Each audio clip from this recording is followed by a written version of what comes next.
আজকে বাংলাদেশের parliament member Hasnat Abdullah Comilla তিনি এক সুন্দর জবাবদিহিতা তৈরি করেছেন। এমনকি হাসনাত আব্দুল্লাহ লাইভে এসে তার কুমিল্লার যেই আসনে তিনি সেই দেবিদ্বারে কিভাবে চলছে, কেমন চলবে, কি অবস্থা হবে তিনি একদম ডিসপ্লেতে শক করে দেখিয়ে দিয়েছেন। এমনকি কয় প্যাকেট খেজুর পেয়েছেন সেই তথ্যটা পর্যন্ত তিনি দিয়ে দিয়েছেন। তার মানে হলো খেজুর শুধু এইটা না, আমরা আশ্চর্য হয়েছি যখন হাসনাত আব্দুল্লাহ লাইভ করেছেন, লাইভের পরপরই দেখলাম খেজুরের প্রজ্ঞাপন জারি হয়েছে যে কোথায় কত প্যাকেট খেজুর গিয়েছে। অর্থাৎ রাষ্ট্র কেঁপে উঠেছে হাসনাত আব্দুল্লাহর এই লাইভ টেলিকাস্টের মাধ্যমে। হাসনাত আব্দুল্লাহ একাই 300 এমপির গোমর ফাঁস করে দিলেন। অর্থাৎ একজন মানুষের ব্যক্তি জীবনে, সামাজিক জীবনে, রাষ্ট্রীয় জীবনে যে একটি জবাবদিহিতা আছে, আল্লাহ সুবহানাহু ওয়া তাআলার কাছে তার যে জিজ্ঞাসিত হতে হবে এবং জীবনের প্রতিটা ধাপে যে আল্লাহ তাআলা মানুষকে দুটি সিস্টেমে তার অবস্থান তৈরি করে দিয়েছেন, একটি হাক্কুল্লাহ আর একটা হলো হাক্কুল ইবাদ। অর্থাৎ সে বান্দার হক আদায় করবে আর একটা হচ্ছে আল্লাহর হক আদায় করবে। দুটি বিষয় আল্লাহর কাছে জিজ্ঞাসিত হতে হবে। তো সেই জিজ্ঞাসিত হওয়ার ভয়েই আজকে বাংলাদেশের পার্লামেন্ট মেম্বার হাসনাত আব্দুল্লাহ কুমিল্লা তিনি এক সুন্দর জবাবদিহিতা তৈরি করেছেন এবং সেই জবাবদিহিতার মাধ্যমে পুরো বাকি 300 পার্লামেন্টারিয়ান মেম্বার যারা তারা থরথর করে কাঁপছে। এমনকি হাসনাত আব্দুল্লাহ লাইভে এসে তার কুমিল্লার যেই আসনে তিনি সেই দেবিদ্বারে কিভাবে চলছে, কেমন চলবে, কি অবস্থা হবে তিনি একদম ডিসপ্লেতে শক করে দেখিয়ে দিয়েছেন।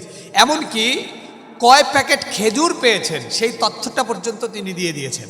তার মানে হলো খেজুর শুধু এইটা না, আমরা আশ্চর্য হয়েছি যখন হাসনাত আব্দুল্লাহ লাইভ করেছেন, লাইভের পরপরই দেখলাম খেজুরের প্রজ্ঞাপন জারি হয়েছে যে কোথায় কত প্যাকেট খেজুর গিয়েছে। অর্থাৎ রাষ্ট্র কেঁপে উঠেছে হাসনাত আব্দুল্লাহর এই লাইভ টেলিকাস্টের মাধ্যমে, যার ফলে হাসনাত আব্দুল্লাহ এত সুন্দর করে কোথায় কোন কোন রাস্তা হচ্ছে, এই রাস্তার দায়িত্বে কে কে পেয়েছেন, এই 1 মাসের মধ্যে প্রকল্প অনুযায়ী কি কি কাজ করেছেন, সামনে কি কি কাজ আসবেন, টিআর কাবিখা কিভাবে বন্টন হবে, সমস্ত একটা থিম তিনি জনগণের সামনে তুলে ধরেছেন। অর্থাৎ জনগণকে ধোঁয়াশার মধ্যেই রাখেনি। এমন এমপি যখন দায়িত্ব পায় তার এই দায়িত্বটা আল্লাহ তাআলার পক্ষ থেকে এক অন্তিম নিয়ামত হয়। আল্লাহর পয়গম্বর নবীজি সাল্লাল্লাহু আলাইহি ওয়াসাল্লাম বলেছেন, ওই দায়িত্বশীল ততক্ষণ পর্যন্ত সামনে আগাইতে পারবে না যতক্ষণ পর্যন্ত সে তার দায়িত্বের ব্যাপারে জবাব না দিবে। অর্থাৎ আল্লাহ তাআলা প্রত্যেকের দায়িত্বের ব্যাপারে জবাব দিবে। আল্লাহ তাআলা কোরআন শরীফে বলেছেন, ফামান ইয়ামাল মিসকালা যাররাতিন খায়রান ইয়ারা ওয়া মান ইয়ামাল মিসকালা যাররাতিন শাররান ইয়ারা। আল্লাহ তাআলা বলছেন, তুমি যদি একটা ছোট্ট অনুকাজ করো, একটা ছোট্ট ভালো কাজ করো, সেই কাজটাও তোমার আমলনামায় আসবে। আবার ছোট্ট একটি খারাপ কাজ করো, তাও তোমার আমলনামায় আসবে। অর্থাৎ আপনি ব্যক্তি জীবনে, সামাজিক জীবনে, রাষ্ট্রীয় জীবনে আপনি যাই করেন না কেন জবাবদিহিতা অনুপরিমাণ হলেও আপনাকে দিতে হবে। আর রাষ্ট্রের যারা দায়িত্ব পায় যেমন মেম্বার, ইউনিয়ন চেয়ারম্যান, এমপি, মন্ত্রী, প্রেসিডেন্ট, প্রাইম মিনিস্টার, তাদের প্রত্যেককেই আরও কঠিন আকারে জবাবদিহিতা দিতে হবে। এবং হাসনাত আব্দুল্লাহ ভাই সেই জায়গাটা একটা স্বচ্ছতার প্রতীক হিসাবে উপস্থাপন করেছেন।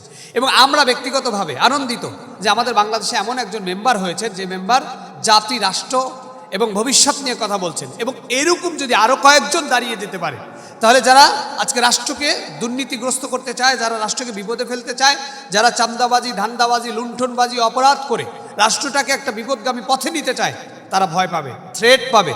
আল্লাহ তাআলা হাসনাত আব্দুল্লাহর মতো আরও কিছু এমপি তাদের মনের ভিতরে এমন রাষ্ট্রযন্ত্র তৈরি করার তৌফিক দান করুক।